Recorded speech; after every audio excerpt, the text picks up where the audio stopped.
Olá a todos, estou de volta aí, Hermes Nascimento. Hoje eu vou fazer uma lista diferente, um tipo de lista que eu nunca fiz, que é um ranking.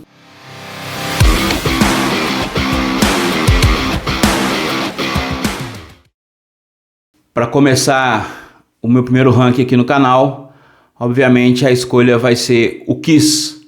Só que não vai ser aquele ranking mais tradicional assim dos meus álbuns do menos favorito até o que eu gosto mais.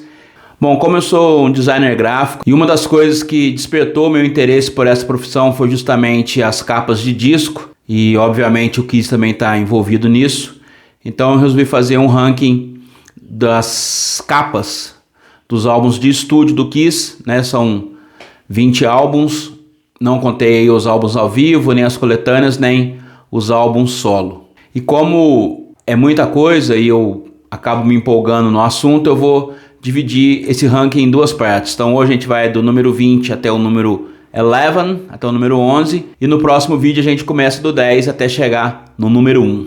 E como todo ranking, toda lista são escolhas puramente pessoais. E eu vou começar essa lista aqui com um álbum que é muito polêmico. Obviamente tem muitos fãs do Kiss que gostam do álbum, e é um álbum que na minha visão ele já começa dando uma pisada fora pela capa, que é o disco de 1980, o Music from the Elder. Acho que é o único álbum do Kiss que não tem nenhuma imagem da banda, nem na capa, nem na contracapa, nem no encarte, nem em lugar nenhum. O Kiss tentou fugir um pouco do som tradicional que eles faziam nos anos 70, talvez um som mais sério, né? Um álbum conceitual que também não faz muito sentido.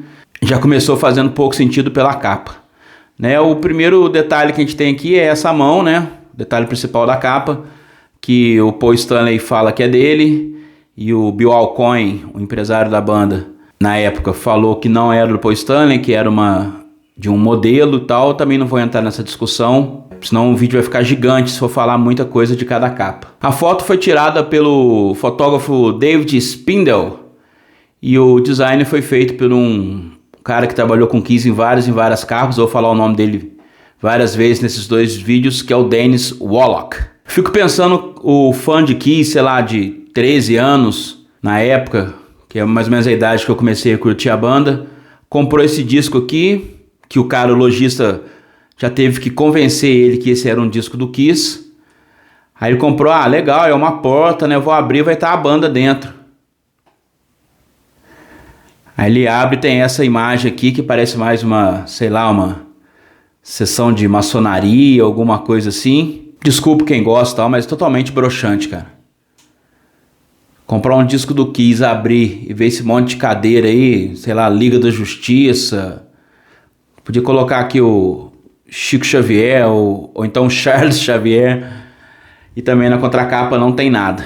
Se o disco, na minha visão, tivesse usado ou a capa da edição japonesa, ou então até a capa do Killers, fosse a capa do The Elder, ia gerar um outro impacto. Dando sequência aí, rompendo aí o 19º lugar, é também um disco tão polêmico quanto o The Elder, que é o álbum lançado em 1997, o Carnival of Souls, aqui com o subtítulo The Final Sessions.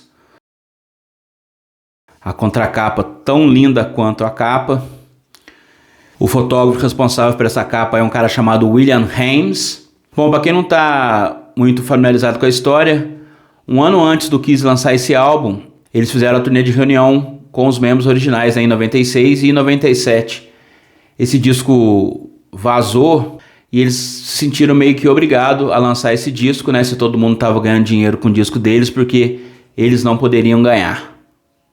Ainda mais tratando de Kiss. Isso não é dado nenhuma constatação minha, que o Kiss foi obrigado a colocar na capa a formação que gravou esse disco. Imagine você chegar na loja de disco e a capa fosse algo parecido com os que saíram nos bootlegs. Aí você ia comprar em 97 achando, o disco novo do Kiss, o Kiss acabou de anunciar a reunião, é o disco com a formação original, né, com a formação clássica. Então acredito que por isso eles foram meio que obrigados a colocar a foto aqui da formação que gravou o álbum. mas não é possível que não tinha uma foto melhor, né? E ela ainda foi distorcida, né? Dá pra ver que foi esticada. Se bobear, a foto da contracapa é menos ruim. E uma pequena curiosidade aí, essa aqui é a edição nacional do Carnival em CD. E o detalhe que aqui saiu com um erro, né, nessa edição, que o Carnival of Souls saiu de preto, sem o escrito em vermelho por cima, como dá pra ver aqui, né, Carnival of Souls em vermelho. 18º, um disco que eu gosto muito, um disco que está entre os meus 5 favoritos da banda, com certeza. O álbum antecessor ao Carnival of Souls, lançado em 1991. E eu estou falando do Revenge. É um disco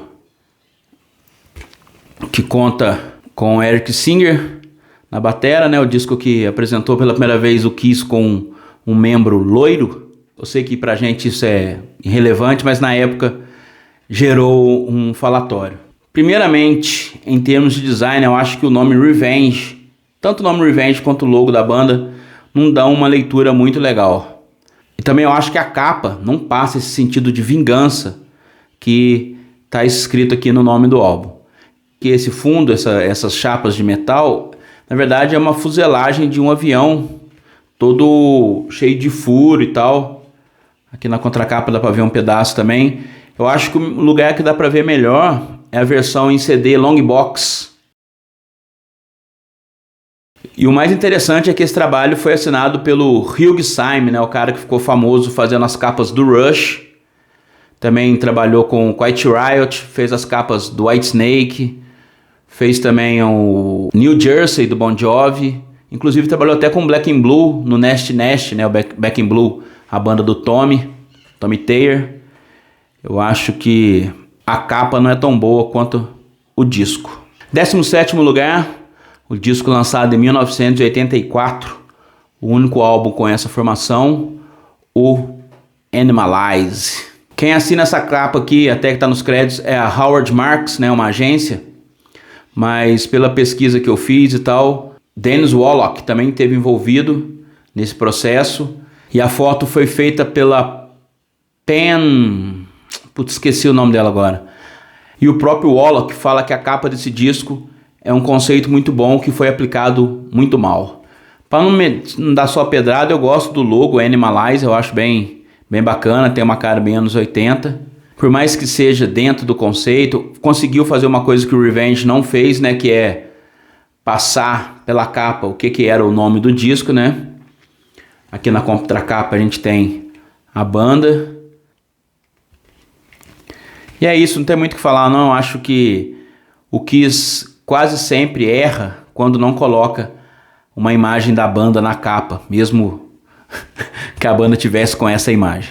16º lugar, o último disco lançado pelo Kiss em 2012, o Monster, estampando a última formação da banda, né, com Tommy Thayer, Eric Singer e os chefes aí, o Gene e o Paul. Eu não acho que essa capa é totalmente horrorosa, não. Eu acho que ela peca por ser um pouco sem identidade. Quando foi divulgado na época que o nome do disco seria Monster, acho que eu e muitos fãs que já estavam ansiosos pelo disco imaginavam que a capa seria mais monstruosa. E não foi o caso, né? Parece... Para mim, essa foto funciona muito como um cartaz de pôster ou de anúncio de revista, alguma coisa assim. E quem fez essa capa aqui, as fotos foram feitas pelo Russell Lee e também o Brian Lowe, e o design ficou a cargo de um cara chamado Brian Whelan. Essa capa também tem uma versão em CD, que nesse caso o Kiss conseguiu executar melhor o conceito que eles tentaram fazer no Psycho Circles. Não sei se vai dar para ver aí por causa da luz, mas é uma capa holográfica. E também existe uma outra versão em CD que a palavra Monster, o O, ele é vazado. Eu não sei se eles refizeram nas prensagens posteriores para facilitar a leitura. Antes de chegar aí na metade final dessa lista, eu quero continuar na minha campanha aí de 1000 inscritos.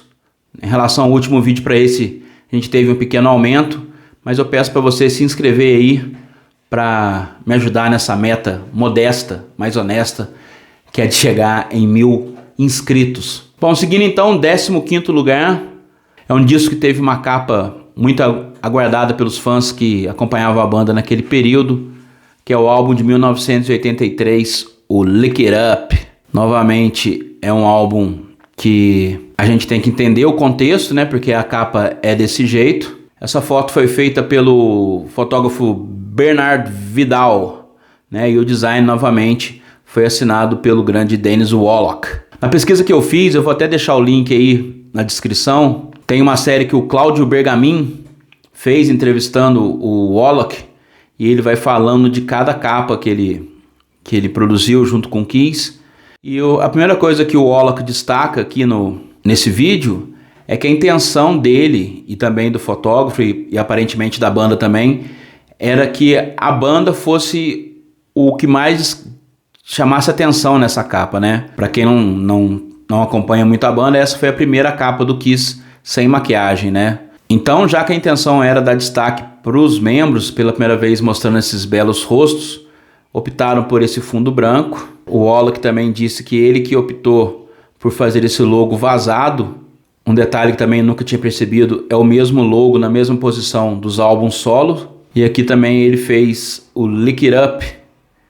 Diz ele que escolheu essa tipografia aqui, essa fonte, a Avant-Garde, para dar uma cara mais...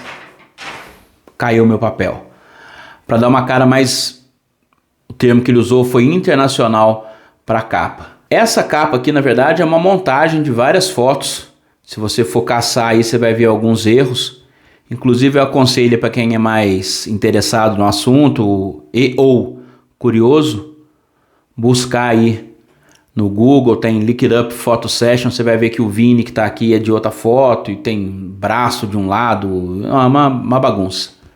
Contracapa também, seguindo um esquema extremamente simples. 14º lugar, o álbum lançado em 1989, infelizmente aí o último a contar com Eric Carr, o Hot in the Shade, uma capa que hoje parece ser fácil de se fazer, né? Uma montagem de colocar um óculos numa como é que é o nome? Numa esfinge. Hoje em dia dá para fazer isso aqui até no celular. E na época foi um trabalho bem complexo de ser feito, né? O disco foi lançado em 89, tanto que essa capa envolveu uma equipe de 3 pessoas, que são o Guim, Zezinho e Luizinho. Michael Bass, o Michael Kenner e também o Scott Townsend. Mesmo eu batendo palma, tirando o chapéu, que eu acredito que deve ser um trampo gigante ter feito isso aqui nos anos 80, eu acho que essa capa esbarra um pouco no no problema do Revenge. Beleza, é um Egito é quente e tal, mas eu acho que poderia ter sido explorado melhor. A contracapa, todos os caras de sunglasses, de óculos escuros. E aqui essa capa, né, originalmente, essa aqui é a edição nacional. Eu acho que é a única, ou uma das únicas, que tem o logo do Kiss aqui, né? Porque na verdade o logo do Kiss está aqui nesse carimbo, que eu acho uma parte interessante da capa, né? Como se fosse um cartão postal. Tô começando a achar que essa capa não é tão ruim assim não, mas vamos lá. Mas aqui no Brasil acabaram colocando o logo do Kiss aqui para reforçar que, conforme eu disse antes, todo disco do Kiss que não tem uma imagem da banda na capa, ele perde um pouco de impacto. Eu tenho aqui em minhas mãos a edição americana em CD. Dá pra ver que não tem aqui esse logo adicional, né? No 13º lugar a gente tem o disco antecessor ao Hot in the Shade, que é o álbum de 1987, o Crazy Nights. Essa capa aqui também é outra capa que hoje parece ser simples de ser realizado, esse trabalho, né?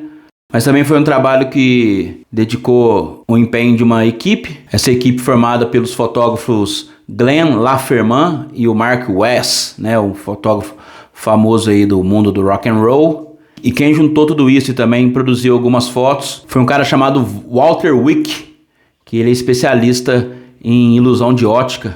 Inclusive ele é bem conhecido por ter uma série de livros chamado I Spy. Eu não acho ela tão ruim.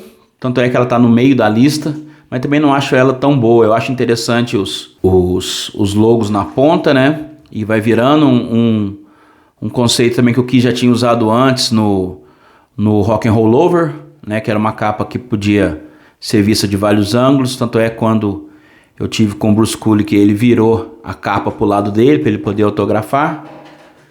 E na contracapa a gente tem uma das fotos mais constrangedoras do Kiss, que é o Paul Stanley e sua tanguinha. Se aproximando aí ao final dessa primeira etapa, dessa primeira parte do ranking das capas do Kiss, a gente vai chegar no álbum de Reunião de 1998, o Circo Psicótico, o Psycho Circles. A contracapa é bem legal. Na verdade a capa é legal, mas só tem 10 ou 11 que eu acho mais legais. A primeira questão que aparece quando se fala da capa do Psycho Circles, você pergunta para algum fã, fala: você gosta da capa do Psycho Circles? A primeira pergunta, uma das primeiras que você vai escutar é: qual capa? Porque tem essa capa que eu citei anteriormente, que é uma primeira tentativa do Kiss de fazer uma ilusão 3D. E nesse caso aqui o problema é que esse efeito é dado só pelo acrílico. Se você perder a caixinha original, se ela quebrar, você perdeu o efeito. Eu vou tirar aqui de dentro para você ver como é que é. Para vocês verem, meus queridos, como é.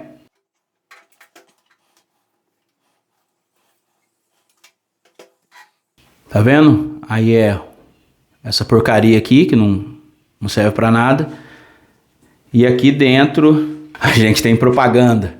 Não, e aqui dentro a gente tem a imagem que está na capa, né, do vinil, a capa sem esse defeito especial. E além dessa capa, tem essa capa aqui, que é da edição nacional. Ela é mais simplificada, porque ao que me consta, aqui no Brasil eles não tinham a tecnologia para desenvolver aquela capa que geraria a ilusão de 3D. Aí para compensar isso eles colocaram um disco bônus, que eu achei uma boa compensação. Aí por dentro é a mesma coisa do outro. Eu também tenho a edição canadense, mas é a mesma coisa da edição americana, então não convém aqui ficar mostrando. Bom, e quem assina esse trabalho aqui, eu como sou da área, sou designer gráfico, sempre acho legal dar os créditos. A direção de arte aqui, o design é assinado por um cara chamado Lois Marino, juntamente com as ilustrações do Peter Scanian.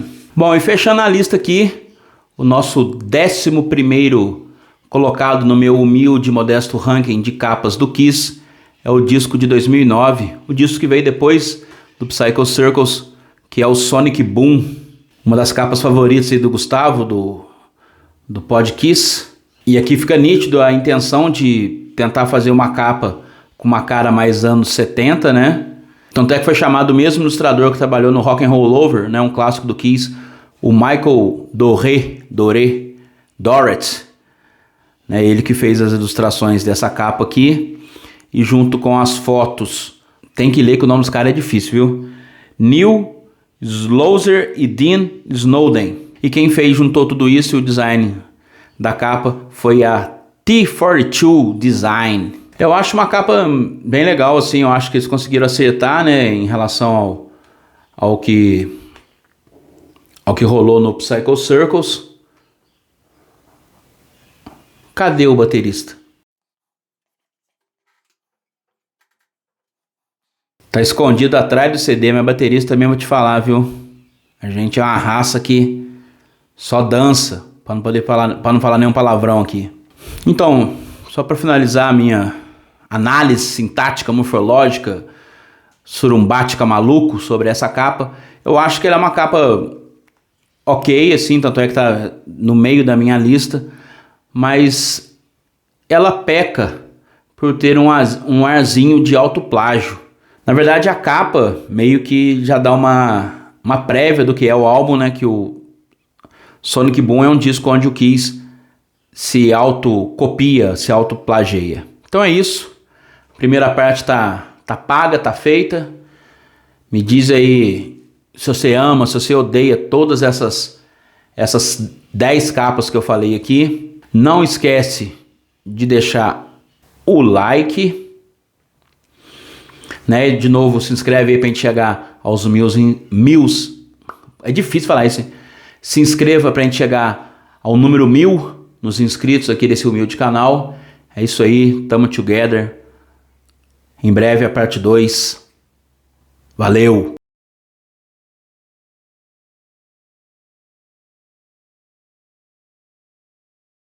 Eu vou mastigar. Pensa que pegar e me pela entrega agora.